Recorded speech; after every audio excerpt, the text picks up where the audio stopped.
Well, last time we set various things on fire to look at the colours of the flames, but they didn't come up particularly well on camera, so we're going to do it again with something else, just to see if we get a better result. Now what I've got here is a container with some ethanol in. Ethanol is a type of alcohol. It is flammable, as you can see from the sticker. It burns extremely well, but there's also in there some copper powder, and as you can see there's some nice copper coloured powder because it is copper powder. I'll give you a nice look of that. That is mixed in with the ethanol, and we've got this kind of murky substance in there. So when I spray it onto the flame, of course we're going to move Sir out of the way first, but when I do that, what colour do you think it's going to go, Sir?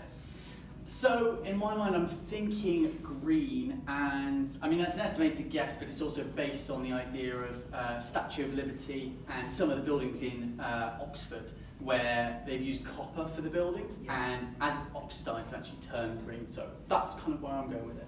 Interesting guess. It is actually going to be green. However, well, we hope it's going to be green, but you can't always say that the oxide of a metal, the colour it goes when it reacts with oxygen, is going to be the same as the colour when it burns in oxygen. Sometimes you get a very different oxide to the colour of the flame. But let's see this one. So, Sir, would you like to move that way? Certainly. I'm just going to spray it on here. Let's see what we can get. So, let's get it going. As you can see, it looks a little bit like Harry Potter, Expelliarmus. We've even set the desk on fire, which is totally fine because it burns off without burning the desk. I can spray it onto there while it's still going, and we get even more green flame coming off it. So what do you think of that, Sir? It's pretty amazing, that. Not bad at all. There you go. I do have one more thing that I would like to show you that is a little bit more spectacular, believe it or not. Have you heard of magnesium? Yes, I have. It's a metal, isn't it? Yeah, it is a metal just like copper is. What colour do you think magnesium's going to go? I'll show the camera that it is actually a nice kind of silvery colour, or magnesium-y colour, as we could say. What's it going to do? I'm going to go for a lilac, just as a guess. That. Ooh, a nice lilac. Well, step back a little bit. You don't have to go so far this time.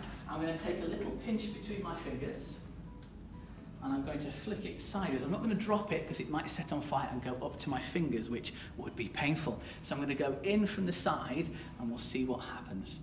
So if I do that, you can see that we are getting a few little sparkles. And if I do a little bit more, you might find that it gets even brighter.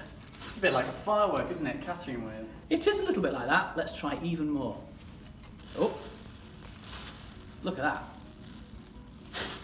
Oh, even brighter. Let's try that one more time.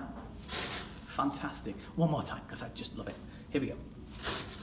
Brilliant. And a little bit again. Look at that. I could do this all day, as you can tell.